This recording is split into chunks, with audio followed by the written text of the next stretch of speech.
आज हम लोग स्थानीय स्वशासन पढ़ेंगे या पंचायती राज पढ़ेंगे। स्थानीय स्वशासन या पंचायती राज है क्या, ये इसकी ज़रूरत क्यों पड़ी? स्थानीय स्वशासन की ज़रूरत इसलिए पड़ी कि जो लोग हैं इनको भी शासन प्रशासन में भागीदारी मिल सके, इसलिए स्थानीय स्वशासन लाया गया।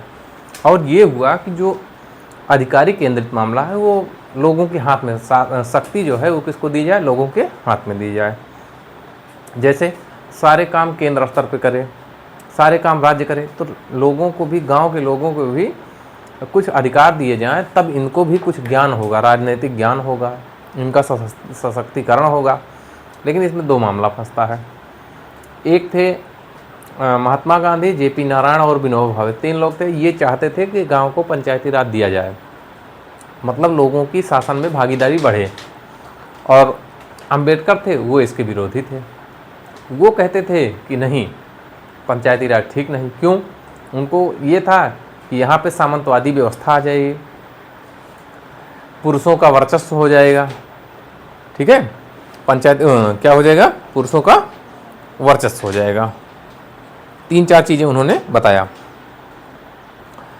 तो पुरुषवादी और जातिवाद फैल जाएगा, ये तीन चीज़ों को कह के उन्होंने कहा पंचायती राज व्यवस्था सही नहीं है। तो विकास मूलक उद्देश्यों के लिए जनता की भागीदारी को शासन में सम्मिलित करने के लिए ही ये पंचायती राज की व्यवस्था की गई। अब जब अंबेडकर संविधान लिख रहे थे तो वहाँ पंचायती राज को ये विरोध कर रहे थे इसका, इससे जातिवाद, पुरुषवाद बढ़ेगा, तो ये ठीक नहीं है। लेकिन उस समय इन्होंने इसको नीति निर्देशक तत्व में अनुच्छेद 40 में पंचायतों की व्यवस्था कर दी, भविष्य में इसकी जब जरूरत हो तब। इतनी बात समझ में आई। एक पंडित जवाहरलाल नेहरू प्रधानमंत्री थे, उन्होंने कहा कि दिल्ली की जो संसद है उसमें चाहे जितने बड़े बड़े लोग बैठ जाएं, भारत की जो चाल है वो कौन बताएगी? पंचायत बताएगी। पंचायत कैसे चल रही है, गांव का विकास कैसे है, भारत गांव में बसता है, तो गांव का विकास कैसे हो रहा है, इसी से पता चलेगा कि देश क्या किस दिशा में आगे जा रहा है। पंडित जवाहरलाल नेहरू ने कहा। उन्होंने ये भी कहा कि गांव के लोगों को अधिकार दे दीजिए, गांव के लोगों को अधिकार दीजिए, वो कितनी भी गलती करें करने दीजिए। गांव के लोगों को अधिकार दीजिए, खूब गलती करें कोई भी दिक्कत नहीं, घबराने की ज़रूरत नहीं। ठीक है, पंचायतों को अधिकार दो। किसने कहा? पंडित जवाहरलाल नेहरू। ये दो बातें उन्होंने कही, घबराने की जरूरत नहीं, धीरे धीरे वो सीख जाएंगे। ठीक। और अंबेडकर जिन बातों को लेकर डर रहे थे कि सामंतवादी व्यवस्था आ जाएगी, पुरुष वर्चस्व हो जाएगा और जातिवाद फैल जाएगा, ये तीनों कंडीशन बेशक आज के उसमें दिख रही हैं। एक ही व्यक्ति है जिसके जो मुखिया बन जाता है तो वो अब उसके ही आदमी बनते रहते हैं घुमा फिरा कि चाहे जिसका हो।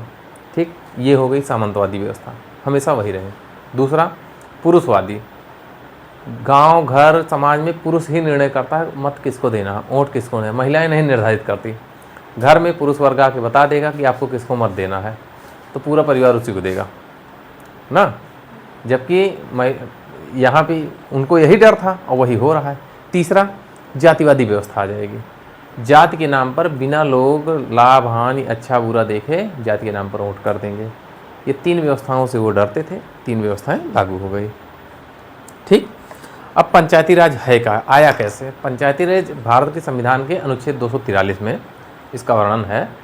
सबसे पहले पंचायती राज लाने की व्यवस्था जब शुरू की गई, पंडित जवाहरलाल नेहरू ने 1952 में अमेरिका के सहयोग से सामुदायिक विकास केंद्र, सामुदायिक विकास कार्यक्रम लाए 1952 में। उससे ये हुआ कि समुदाय का विकास कैसे किया जाए। ठीक, लेकिन वो असफल हो गया, अपने यहाँ सफल नहीं हो पाया। ठीक है। और राष्ट्रीय सेवा विस्तार कार्यक्रम, दो चीज़ें हैं, सफल नहीं हो सकी। तब जब वो सफल नहीं हुआ, तब सबसे पहले 1957 में बलवंत राय मेहता समिति का गठन किया गया योजना आयोग द्वारा। योजना आयोग अब है नहीं, नीति आयोग है। तो पहले योजना आयोग था, तो उसी के तहत कौन सा? बलवंत राय मेहता समिति बहुत महत्वपूर्ण समिति है, क्योंकि इनको पंचायती राज व्यवस्था का शिल्पी कहा जाता है, गढ़ने वाला, बनाने वाला ये कहा जाता है। तो ये बहुत महत्वपूर्ण है। कब बनी? 1957 में। 1957 में जब ये बनती तो इन्होंने अपनी रिपोर्ट दिया और कहा कि भारत में जो पंचायती राज व्यवस्था है वो त्रिस्तरीय होनी चाहिए। कैसी? 3 स्तरीय, गांव पे, ब्लॉक पे और जिले पे। ठीक, ब्लॉक को क्षेत्र भी कहते हैं। ठीक, तो गांव पे ग्राम पंचायत, क्षेत्र पे क्षेत्र पंचायत या ब्लॉक उसी कहोगे, और जिला पे जिला पंचायत। ये 3 स्तरीय पंचायती राज व्यवस्था होनी चाहिए। ठीक है, तो इन्होंने अपनी रिपोर्ट दिया 57 में, 3 स्तरीय बता दिया, इसलिए इनको क्या कहा जाएगा, पंचायती राज व्यवस्था का शिल्पी। फिर हुआ क्या कि 2 अक्टूबर 1959 को राजस्थान के नागौर जिले में पंडित जवाहरलाल नेहरू ने पंचायती राज व्यवस्था का उद्घाटन कर दिया। तो ये भी पूछा जाता है कब, कहाँ, किसने। तो सर कब, 2 अक्टूबर 1959 को, कहाँ, नागौर में। नागौर कहाँ है, राजस्थान में है। किसने किया, पंडित जवाहरलाल नेहरू ने किया। उसके बाद दूसरे स्थान पे कौन, आंध्र प्रदेश में किया गया। ठीक, ये अभी देखिए संविधान में नहीं लागू हुआ है, संवैधानिक दर्जा इसको नहीं मिला है, इतना कर दिया गया और पंचायतें शुरू हो गई। ठीक, अब हुआ क्या, ये सब हो गया। उसके बाद 20 साल बाद 1957 में 20 जोड़िए तो 1977 आया, तो कांग्रेस की सरकार बदल गई।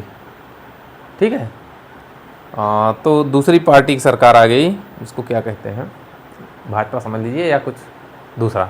ठीक, दूसरी पार्टी की सरकार आई, उन्होंने कहा कि इसकी जांच करिए। उन्होंने क्या कहा, इसकी जांच करिए। राष्ट्रीय मोर्चा की सरकार आ गई, उसने कहा इसकी जांच करिए और इस पर सुझाव दीजिए। तो एक नई समिति गठित की, कौन सी, अशोक मेहता समिति। 1957 में बलवंत राय मेहता, 20 साल जोड़ दीजिए, 1977 में अशोक मेहता। इनको गठित किया और कहा कि आप रिपोर्ट दीजिए कि क्या ये सही चल रहा है, इसमें क्या क्या परिवर्तन संभव है। ठीक, अशोक मेहता ने अपनी रिपोर्ट दी, तब तक मोर्चा की सरकारें नहीं रह गई, तो वो लागू नहीं हो सकी। लेकिन उन्होंने जो ये दिया उसमें ये कहा कि जो त्रिस्तरीय पंचायती राज व्यवस्था है वो कैसी होनी चाहिए, 2 स्तरीय, मतलब गांव पे होनी चाहिए, जिले पे होनी चाहिए, बीच वाली नहीं होनी चाहिए, क्षेत्र वाली। ठीक, लेकिन वो लागू नहीं हो सका तो उसका मतलब खत्म हो गया। ठीक, ये अशोक मेहता, उन्होंने ये कहा कि 2 स्तरीय होना चाहिए। जो गांव का चुनाव हो रहा है, देखिए तो इसमें किसी पार्टी का चुनाव नहीं होता, लेकिन अशोक मेहता ने कहा कि चुनाव भी पार्टी स्तर पे होना चाहिए। अशोक मेहता ने 3 स्तरीय अभी बता रहे हैं, गांव, ग्राम पंचायत, क्षेत्र पंचायत, जिला पंचायत। तो अशोक मेहता ने ग्राम पंचायत को नहीं कहा, ये नहीं होनी चाहिए, मतलब जो गांव प्रधान हो रहे हैं ये नहीं होना चाहिए, उन्होंने मना किया था। क्षेत्र और जिला की बात की थी, समझ में आ रहा, ये कहा उन्होंने। और ये भी कहा कि जो चुनाव है वो किसके नाम पे, पार्टी, जैसे चुनाव इस पार्टी से उस पार्टी से खड़े हैं प्रत्याशी, सुनते हैं ना, उसी तरीके से ये भी होता, तो ये होता कि इस पार्टी से हैं, तो पार्टी वाइज। किसने कहा, अशोक मेहता ने कहा कि पार्टी वाइज चुनाव होना चाहिए। ठीक है, और उन्होंने कहा कि सभी जो विकास की योजनाएं हैं वो कौन बनाए, जिला बनाए। ठीक है, कौन बनाए, जिला तैयार करे, और उनका कार्यान्वयन कौन करे, क्षेत्र पंचायत करे। ग्राम पंचायत रहेगी नहीं उनके अनुसार। ठीक, लेकिन लागू नहीं हो सका। ये पंचायतों से क्वेश्चन आते हैं, इसलिए इसको बता रहे हैं। एक तो सनवाइज क्रमबद्धता कर देते हैं। ठीक, और बलवंत राय, अशोक राय दोनों बहुत महत्वपूर्ण हैं, इनसे क्वेश्चन आता है। ठीक, तीसरी समिति गठित हुई इसकी जांच के लिए, उसका नाम था JKV राव समिति, 1985 में गठित की गई। तो इन्होंने अपनी रिपोर्ट दिया, वही सारी चीज़ें थी, इनको भी नहीं माना गया। नहीं माना गया तो बातें खत्म हो गई। फिर आती है 1986 में लक्ष्मीमल सिंघवी समिति। इन्होंने अपनी रिपोर्ट में कहा कि जो ये पंचायतें हैं, अभी देखिए त्रिस्तरीय पहले चल रही बलवंत राय मेहता वाली, बदलाव तो हो नहीं पाया।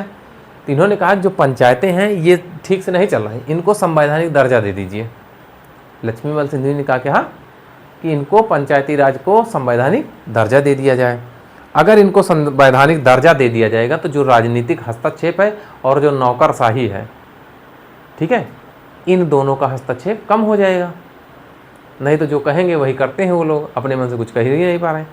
ये कहा किसने, लक्ष्मीमल सिंघवी ने। उन्होंने कहा इनको संवैधानिक दर्जा दीजिए। और दूसरा बात उन्होंने कहा कि इनको और वित्त दीजिए। वित्त मतलब पैसा, पैसे की और व्यवस्था करिए जिससे गाँव का अच्छा विकास हो सके। कौन सा था, लक्ष्मीमल सिंघवी, LM सिंघवी समिति 1986 में। उसके बाद एक और आती है, वो है PK थुंगन समिति 1988 में। उन्होंने जो लक्ष्मीमल ने कहा वही थुंगन ने कहा। ठीक, 5 समितियां गिनाए। बलवंत राय मेहता 1957, अशोक मेहता 1900, JKV राव समिति 85, लक्ष्मीमल सिंघवी 86 और PK थुंगन 88। ये 5 समितियां पंचायती राज से संबंधित हैं। इनका क्रमबद्ध वर्ष आगे पीछे ये इस तरह करके इनसे प्रश्न पूछा जाता है। ठीक, ये तो था बेसिक। आया कहाँ से? इसके पहले पंचायत कहाँ है? अनुच्छेद 40 में पंचायती राज का गठन। ठीक, वहाँ से ये इसको संवैधानिक दर्जा दिया जा रहा है। किसके कहने पे दिया जा रहा है? लक्ष्मीबाई सिंधिया के कहने पे। ठीक, अब हुआ क्या? तो पहले इसको व्यवस्थित कर लिया जाए, तभी प्रश्न खूब पूछा जाता है यहाँ से। इसको स्थानीय स्वशासन भी कहते हैं। क्यों दिया गया? तो लोगों को प्रशासनिक व्यवस्था में भागीदारी के लिए, या जनता का जनता के लिए, लोगों का लोगों के लिए अपना निर्णय लेना, ठीक, कानून बना के रहना, यही सब चीज़ें इसमें दी गई हैं। तो इसको क्या लिखेंगे? स्थानीय स्वशासन। इसी को पंचायती राज भी कहोगे। ठीक, ये दो व्यवस्थाएं होती हैं। होता क्या है? स्थानीय स्वशासन कहते किसको हो? स्थान मतलब होता है गांव। गांव और जिले के स्तर से जो शासन किया जाता है उसे क्या कहते हैं? स्थानीय स्वशासन कहते हैं। गांव और जिले से जो शासन किया जाता है उसे कहते हैं स्थानीय स्वशासन। गांव एवं जिले के स्तर पर किए गए शासन को, ठीक, तो स्थानीय स्वशासन किसको कहोगे? गांव और जिला स्तर पे जो शासन हो रहा है उसी क्या कहते हैं? स्थानीय स्वशासन कहते हैं। इसमें होता क्या है? तो विकेंद्रीकृत शासन व्यवस्था, विकेंद्रीकृत शासन व्यवस्था। इसका मतलब समझ रहे हैं? अगर पूरा शासन एक व्यक्ति में हो जाए, वो जो कहेगा वही होगा, तो लोकतंत्र में ये व्यवस्था अच्छी नहीं है। शासन में जितना ज़्यादा विकेंद्रीकरण होगा, लोकतंत्र उतना ज़्यादा मजबूत माना जाता है। ठीक, तो क्या हुआ? इसको इसीलिए लाया गया कि शक्तियों का बंटवारा कर दिया जाए। संविधान की 7वीं अनुसूची कहती है, उसी के तहत ये किया गया कि केंद्रीकृत शासन व्यवस्था हटाइए।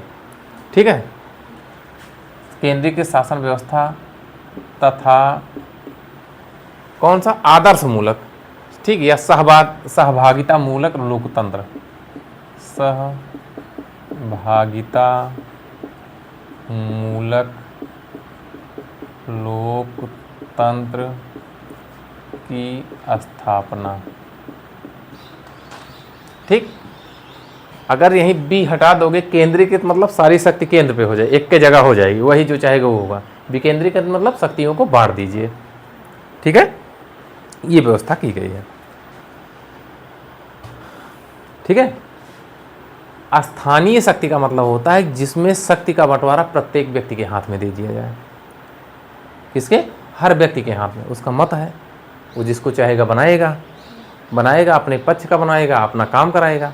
तो हर व्यक्ति के हाथ में राजनीतिक शक्ति का विस्तार कर दीजिए। ठीक, क्यों ऐसा किया गया? अब हमको ये बताइए, अगर ये पंचायती राज ना हो तो गांव की समस्याएं केंद्र स्तर पर मंत्री और विधायक सांसद आएंगे देखने, गांव में क्या समस्या है। गांव की समस्या गांव का ही व्यक्ति देख सकता है, इसीलिए इसको दिया गया गांव के लोग अपनी समस्याओं को खुद सॉल्व करें। गांव के लोग अपनी प्रॉब्लम को खुद सॉल्व कर लें, इसीलिए इसकी व्यवस्था की गई। अभी मान लीजिए किसी को दुख सुख हो रहा है, पंचायती राज ना होता तो कोई किसी की मदद करता? विधायक आते, सांसद आते, यहाँ पे सारे लोग हैं, भाई व्यवस्था बना के रखना है। ये सारी व्यवस्थाएं हो गई। ठीक, तो इसका अर्थ क्या हुआ? इसका अर्थ देख लीजिए। स्थानीय स्वशासन का अर्थ क्या है? तो राजनीतिक शक्ति,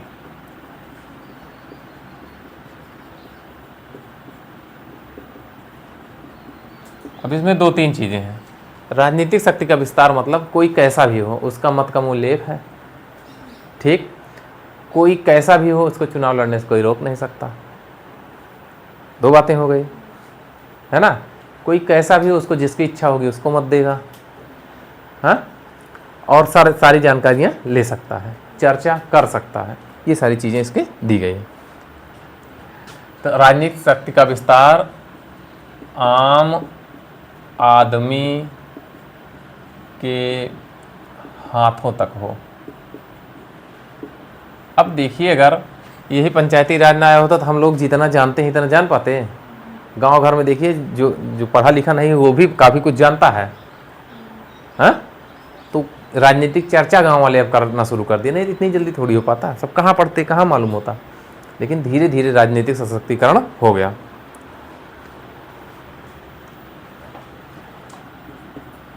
जिससे वे स्थानीय समस्याओं का निराकरण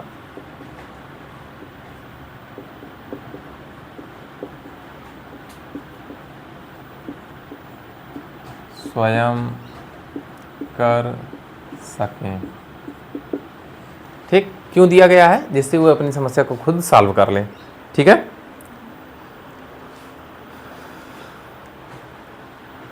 ठीक। तथा प्रशासन में निर्णायक भूमिका अदा कर सकें। निर्णायक भूमिका अदा कर सके। क्यों दिया गया है, इस प्रश्न का हम जवाब दे रहे हैं। ठीक ठीक, इससे क्या मिला? इससे राजनीतिक जागरूकता होती है। राजनीतिक जागरूकता के साथ साथ आम आदमी का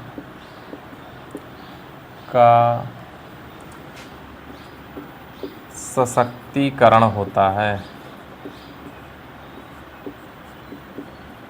आप चौराहे देखिए, 4 लोग पेपर ऊपर पढ़ रहे हो तो बताते हैं अमेरिका ने इतना टैरिफ लिया, उनको ऐसे करना चाहिए, उनको ऐसे करना चाहिए। ठीक है, उनको धीरे धीरे राजनीतिक ज्ञान हो रहा है, सशक्तिकरण हो रहा है ना। भारत की बात छोड़िए, वो बाहर का निर्धारित कर रहे हैं राजनीतिक व्यवस्था कहाँ कैसा होना चाहिए। तो ये सारी चीज़ें देखिए तो धीरे धीरे बढ़ रही हैं। ठीक, अब समर्थक कौन था? समर्थक थे इसके महात्मा गांधी थे, जेपी नारायण, जयप्रकाश नारायण,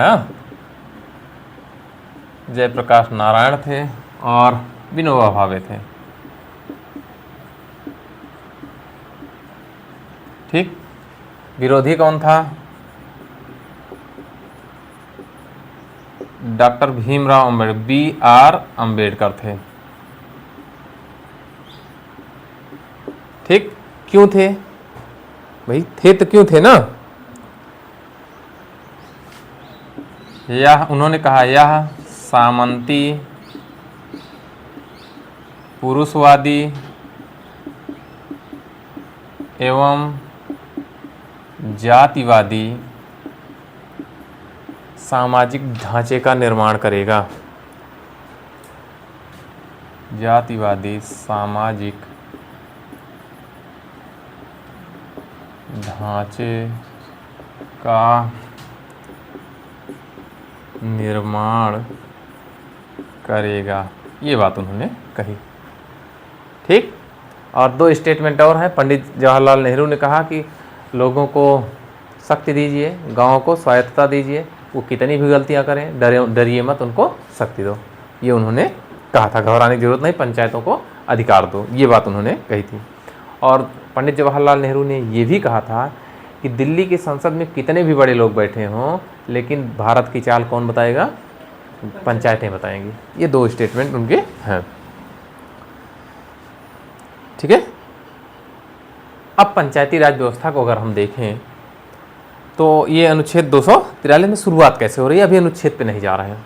ठीक है, तो हुआ क्या कि पंडित जवाहरलाल नेहरू ने 1952 में अमेरिका के सहयोग से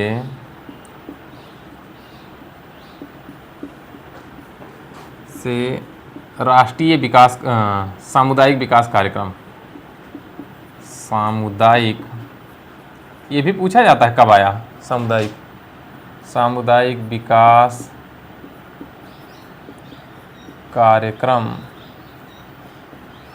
तथा सामुदायिक विकास कार्यक्रम तथा राष्ट्रीय विस्तार योजना शुरू की। ठीक है, ये 2 योजनाएं लाई गई।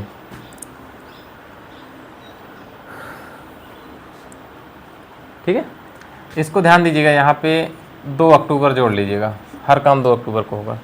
55 विकास खंडों में ये कार्य शुरू किया लेकिन सफल नहीं हो सका। अब आते हैं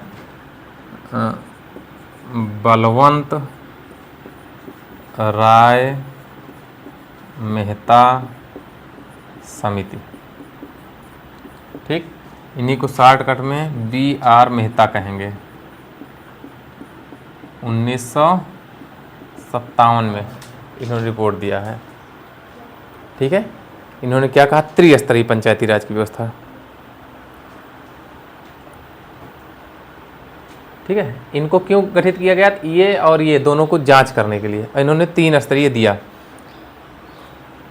तो कैसा,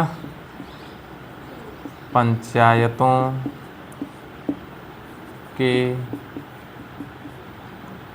को त्रिस्तरीय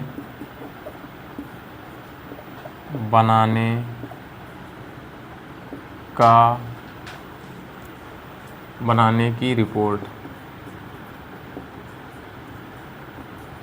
ठीक, कैसे, 3 स्तरीय। कौन 3 स्तरीय, कौन कौन होंगे, गांव पे ग्राम स्तर पे ग्राम पंचायत,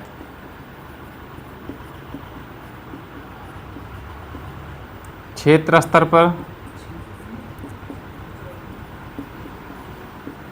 क्षेत्र या खंड पंचायत, और जिला स्तर पर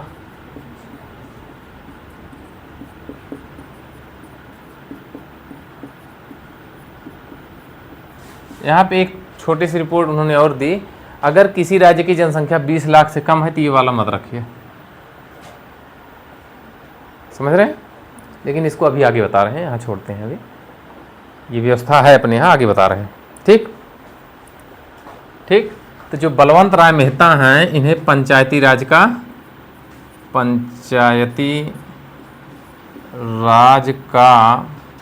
शिल्पी कहा जाता है। शिल्पी मतलब होता है बनाने वाला।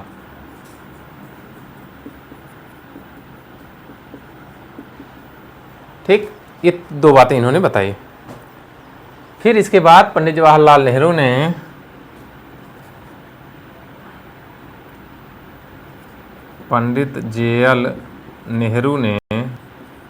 कब, 2 अक्टूबर 1959 को कहाँ, नागौर में, कहाँ है नागौर, राजस्थान में, पंचायती राज की शुरुआत की।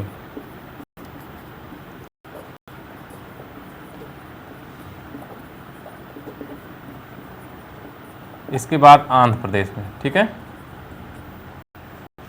इसके बाद का आंध्र प्रदेश में। इतनी बातें हो गई। अब इसके बाद हुआ क्या, बलवंत राय के बाद अशोक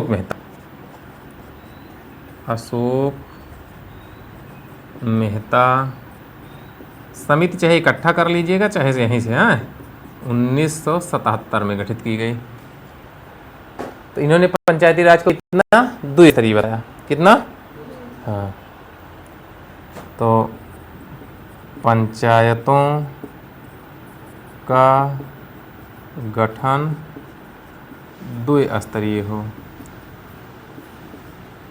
वो दोनों स्तर कौन से होंगे, ये वाला जिला और क्षेत्र, ग्राम काट दीजिए, है ना, क्षेत्र स्तर और जिला स्तर। ठीक, लेकिन इन बात मानी नहीं गई। क्यों, क्योंकि सरकार, ठीक है, इन्होंने कहा ग्राम स्तर पर ग्राम पंचायत का गठन ना किया जाए, पंचायत का गठन ना किया जाए। ठीक। इन्होंने अगली बात कही कि चुनाव जो हो पार्टी स्तर पे हो। ठीक है, पंचायत चुनाव पार्टी स्तर पर हो। ठीक, ये बातें 2-3 बातें इन्होंने कही। ठीक है, एक बात और कही कि जितनी विकास योजनाएं हैं उसको तैयार कौन करे, जिला पंचायत।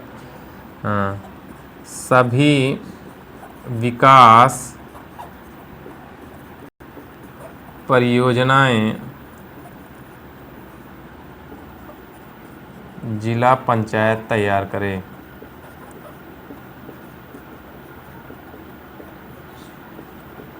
तथा लागू क्षेत्र पंचायत करे।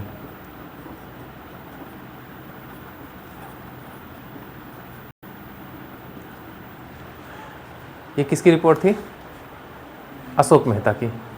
उसके बाद 2 और आया, JKV राव समिति आती है इसके बाद। ठीक है, तो ऊपर मिटा दें।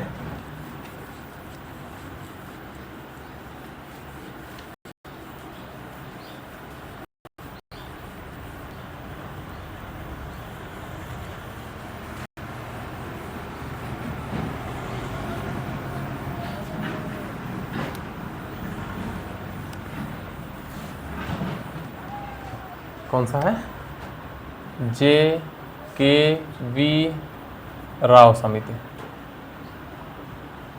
कब, 1985। इसके बाद LM सिंधवी समिति,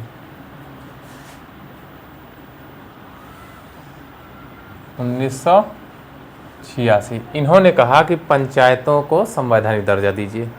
लक्ष्मीबल सिंधवी क्या कहा, हाँ, पंचायतों को संवैधानिक दर्जा देने की सिफारिश की। संवैधानिक दर्जा देने की सिफारिश की। ठीक, इसने कहा लक्ष्मीबाई सिंह ने। दूसरा कहा पंचायतों को अधिक वित्तीय साधन दीजिए, अधिक वित्तीय संसाधन उपलब्ध कराने को कहा। इसके बाद अगली समिति आती है PK थुंगन समिति। ये गठित हुई 1988 में। इन्होंने भी वही रिपोर्ट दी। मामला इतना समझ में आया। ठीक, अब आते हैं कैसे बना। अब आते हैं 73वां संविधान संशोधन 1992 में। ठीक, होता क्या है, 2-3 चीजें जानिएगा इसमें। राष्ट्रपति कौन था, शंकर दयाल शर्मा।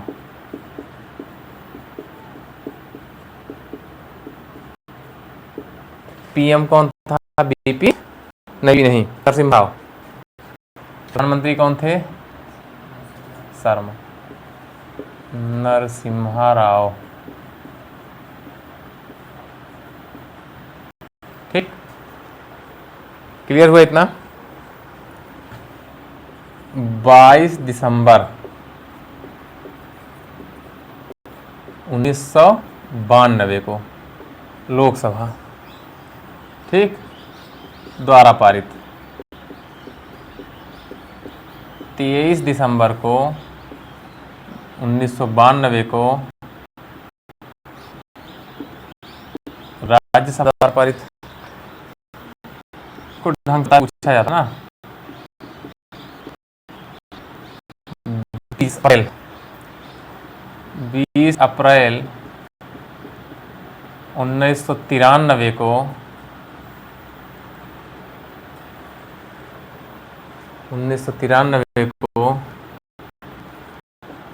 राष्ट्रपति का अच्छा,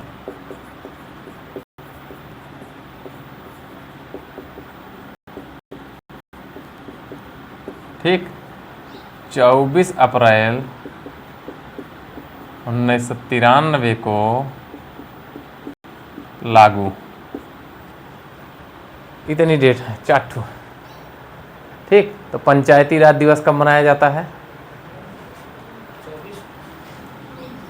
क्यों?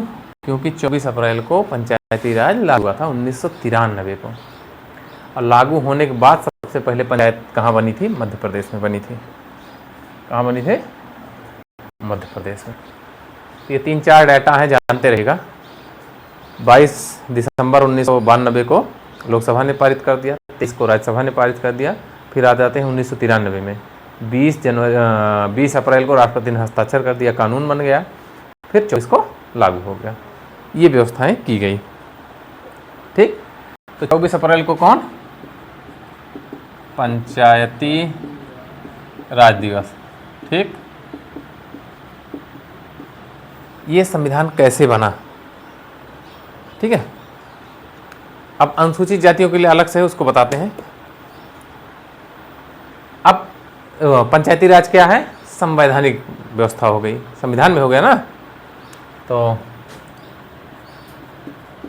संवैधानिक दर्जा दिया गया।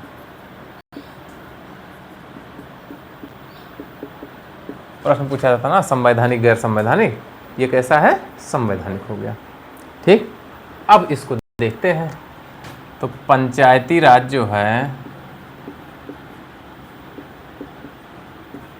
कहाँ है? 243 से 243 आड़ा या ओ, चाहे आड़ा लिखिए चाहे ओ लिखिए, यहाँ तक है। ठीक, भाग नंबर 9 में, भाग नंबर 9 में दिया है ये। अनुसूची नंबर 11 में 29 विषय बताए गए हैं। पंचायती राज 29 विषयों पर काम करेगा, तो कौन कौन से हैं वो चीज़ बताई गई है अनुसूची नंबर 11 में। ठीक, ये सब डेटा चल रहा है पंचायती राज से, यहाँ से प्रश्न पूछ लेता है तो गलत हो जाता है। ठीक है, तो अब यहाँ से किस भाग में है? 9, अनुसूची नंबर 11, विषय कितने हैं? 29 विषय हैं, और भाग कितने हैं या अनुच्छेद कितने हैं ना? अनुच्छेद नंबर, अनुच्छेद 16 अनुच्छेद है। अरे बेवकूफ, ओ कै ना, रीजनिंग पढ़ते हो? रीजनिंग पढ़ते हो?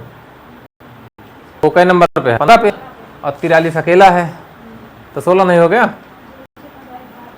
16 अनुच्छेदों के तहत इसका व्यवस्था की गई है।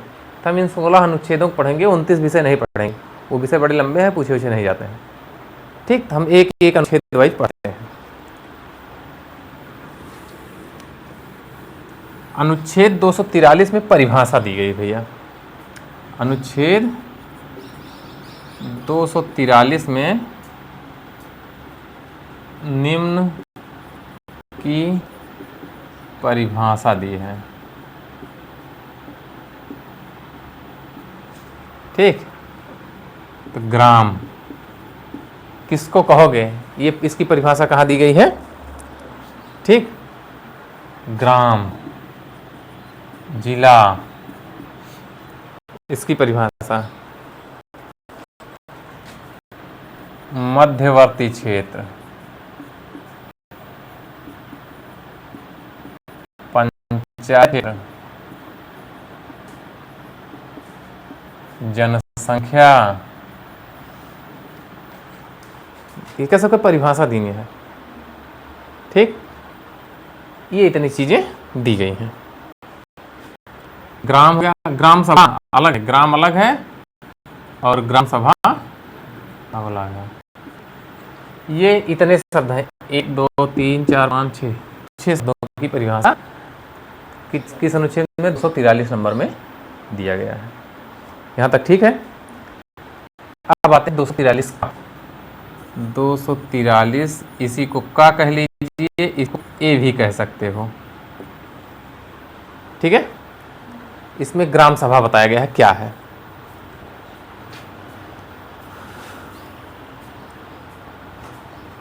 ठीक है, तो ग्राम सभा क्या करती है? तो ग्राम सभा ग्राम स्तर पर ऐसी शक्तियों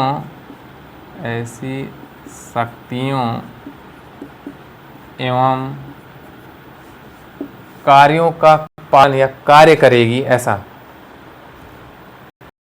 शक्तियों का प्रयोग तथा कार्यों का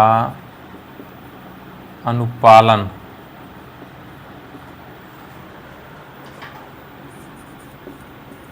करेगी। जो तो कौन काम करे? जौन राज्य के विधानमंडल इनका सौंपे, जो राज्य विधानमंडल द्वारा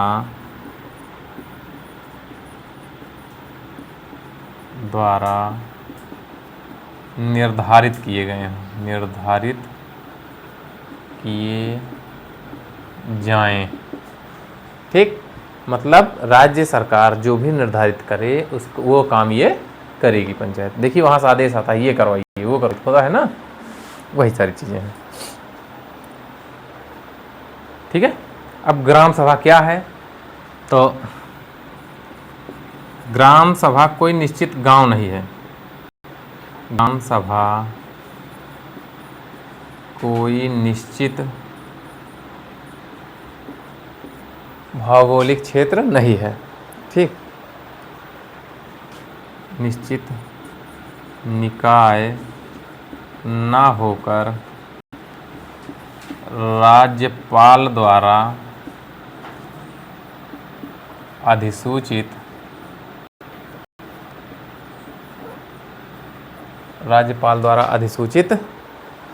क्या है? गांव का समूह है। अधिसूचित गांव का समूह है जहां की निर्वाचन नामावली में, इसी को मतदाता कहते हैं, निर्वाचनावली कहेंगे। ठीक, शामिल सदस्य रहते हैं। ठीक, अभी डाटा नहीं दे रहे हैं, नहीं तो ग्राम सभा किसको कहोगे? जहां कम से कम 1000 मतदाता हो। ठीक, उतने पे जनसंख्या ज़्यादा हो सकती है, बच्चे जो मतदाता नहीं है वो भी है ना, तो जनसंख्या ज़्यादा हो सकती है। लेकिन ग्राम सभा तभी कहोगे, कम से कम ग्राम सभा गठन तभी होगा जब कम से कम 1000 मतदाता हों। आप देखिए तो गांव का अब की बार इस गांव में ये पूर्वा इस गांव में था, अगले चुनाव में दूसरे पूर्व में चला जाता है। वो कैसे होता है? परिसीमन द्वारा, राज्यपाल के निर्देश पर। ठीक है, तो निश्चित निकाय नहीं है, बदलता रहता है। ठीक, तो ये व्यवस्थाएं इसमें की गई हैं। किस नंबर में था ये? 243। ठीक, 243 खाया बी, इसमें पंचायतों का गठन किया गया है। ठीक है,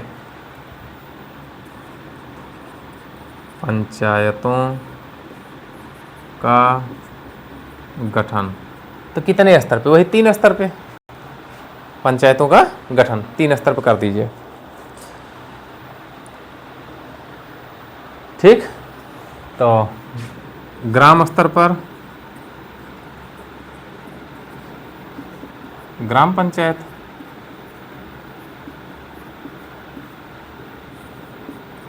क्षेत्र या खंड स्तर पर क्षेत्र पंचायत, जिला स्तर पर जिला पंचायत। ठीक,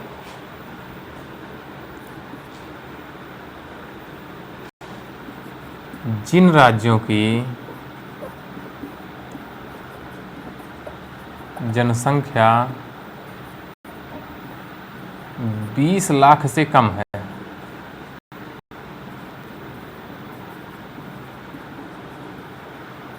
वहां मध्य स्तर नहीं होगा।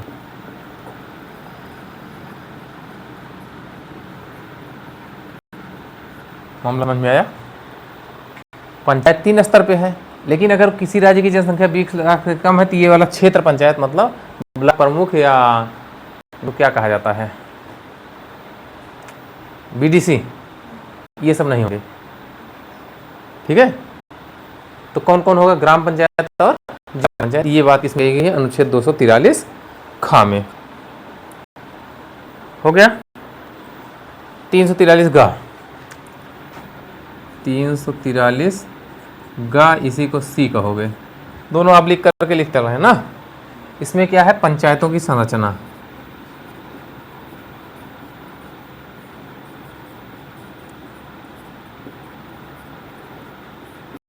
पंचायतों की संरचना कैसे बनेगी? ठीक है,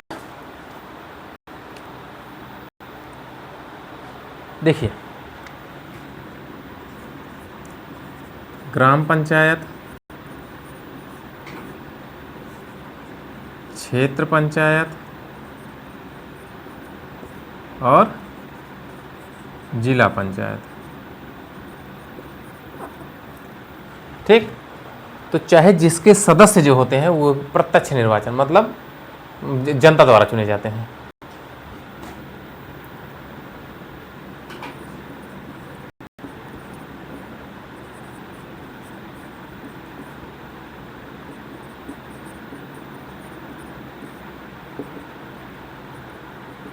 तीनों में जो तीनों के सदस्य होते हैं, चले ग्राम पंचायत, क्षेत्र पंचायत, जिला पंचायत, सबके सदस्य कैसे? प्रत्यक्ष।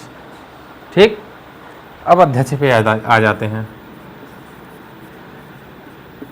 ठीक, तो गांव का जो अध्यक्ष होता है वो कौन होता है? प्रधान। प्रधान होता है, इसी को मुखिया कहते हो। इसी को क्या कहते हो? मुखिया कहते हो।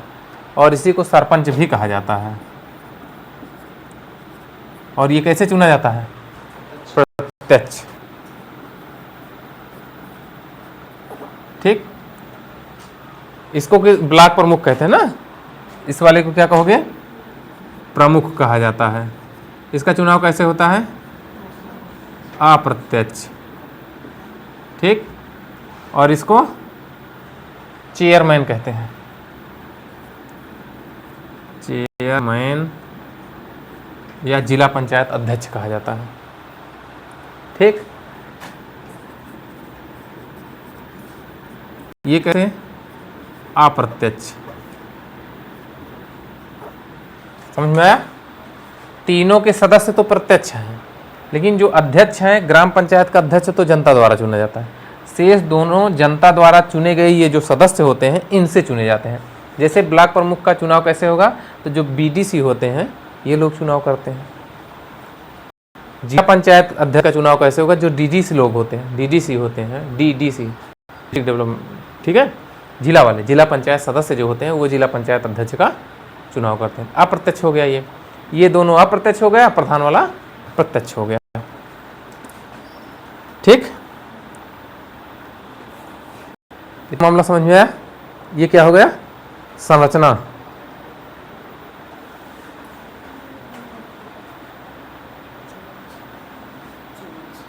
ठीक, संरचना हो गई ना। अब आते हैं अगला। अब इस कुछ और चीजें हैं, इसको जोड़ देते हैं। ऊपर मिटाएं।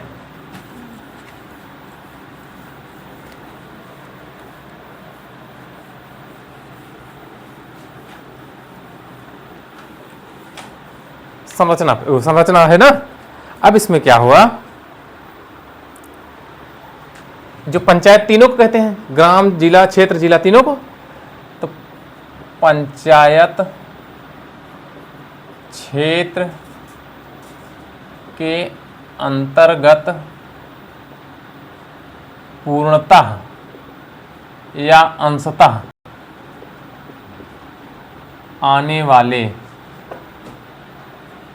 वाले सांसद मतलब इनको चाहे लोकसभा सदस्य या राज्यसभा सदस्य, ठीक, तथा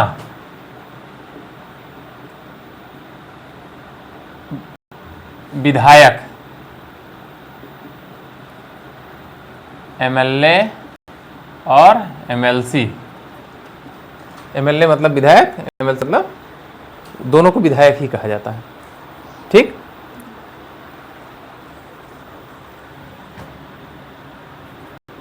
पदेन सदस्य माने जाएंगे,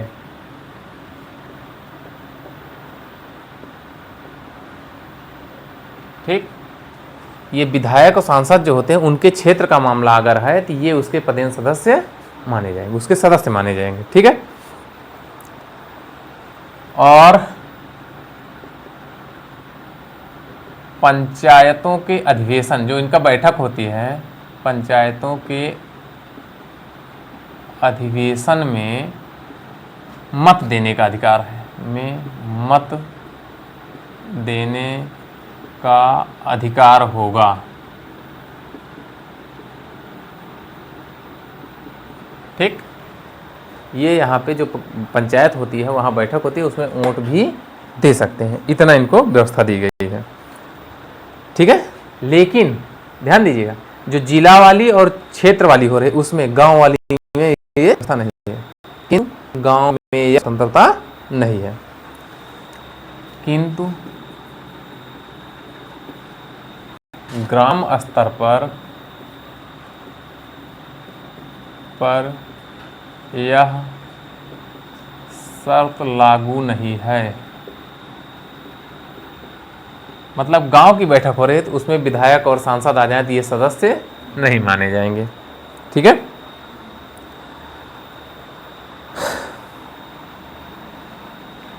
अर्हता कर लें, हाँ, अर्हता कैसे करते हैं आगे फिर मिलेगा, अर्हताएं, ठीक। तो निर्वाचन कैसे होगा, तो वयस्क मताधिकार, वयस्क मतलब 18 साल से, हाँ, अर्हताएं में लिखिए आयु कम से कम 21 वर्ष, उम्र कितनी होनी चाहिए, कम से कम 21। और निर्वाचन कैसे होगा,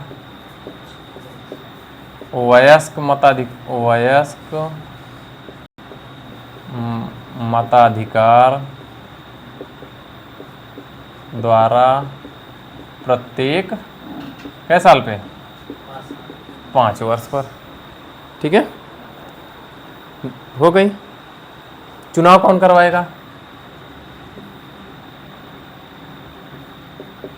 राज्य चुनाव आयोग या राज्य निर्वाचन आयोग। पंचायतों का चुनाव कौन कराएगा, राज्य निर्वाचन आयोग कराता है, ठीक है। और निर्हर्ता कौन करेगा, निर्हर्ता तो राज्य विधानमंडल द्वारा निर्धारित, विधानमंडल द्वारा निर्धारित, ठीक। ये इसकी क्या हो गई, निर्हर्ता। अब अनुच्छेद आते हैं 243 घ पे, 243 घ, इसी को कहेंगे डी। इसमें क्या है कि आरक्षण दिया हुआ है,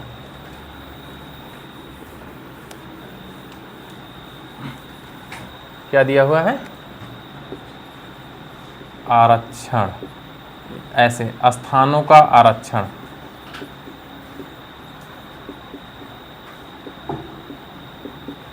ये अनुच्छेद ज्यादा पूछा जाता है, स्थानों का आरक्षण दिया गया है, ठीक। कैसे है,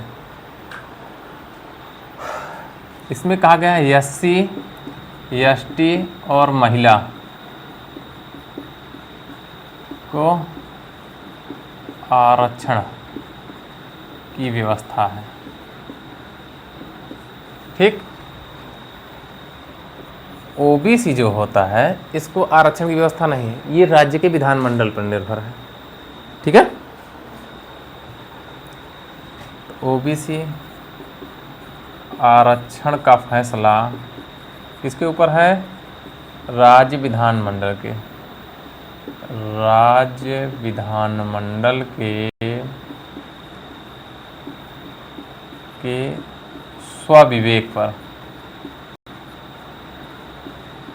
राज्य विधानमंडल चाहे तो दे, चाहे तो ना दे, ये व्यवस्था की गई थी। ठीक है, अब महिला का आरक्षण कितना है? 1/3 या 33%। महिला आरक्षण कितना है? 1/3 या 33%। SC ST को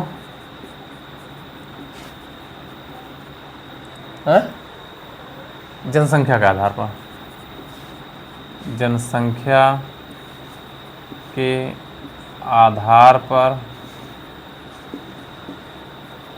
चक्रानुक्रम में, इसका मतलब समझ रहे हो? चक्रानुक्रम, एक बार जनरल पुरुष, फिर ओबीसी पुरुष, फिर SC पुरुष, फिर महिला जनरल, महिला पुरुष, महिला ओबीसी, महिला SC, ये चक्र चलता है एक। समझ रहे हैं? चक्रानुक्रम मतलब हुआ क्रमबद्ध रूप से, ऐसे सब महिलाएं होंगी, पुरुष होंगे, एक बार पुरुष एक बार महिला, एक बार पुरुष एक बार महिला, एक बार पुरुष एक बार महिला, ऐसी व्यवस्थाएं की गई हैं। ठीक है, 2-3 चीजें हैं। एमपी मतलब मध्य प्रदेश, बिहार और उत्तराखंड, ये 3 राज्य हैं। यहाँ महिला आरक्षण कितना हो गया है? 50%। हर जगह कितना है? 33 है। इन 3 राज्यों में कितना हो गया है? 50% हो गया। इतना हाँ।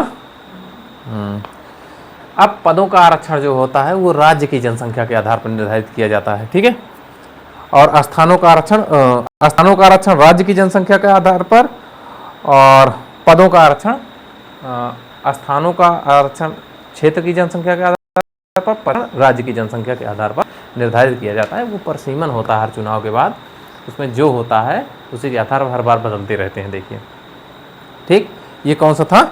ये अनुच्छेद नंबर 243 घ था। अब अनुच्छेद नंबर 243 अंगा या इसी को कहेंगे डी के बाद ई। ठीक, ये अनुच्छेद अगले वीडियो में हम लोग मिलते हैं।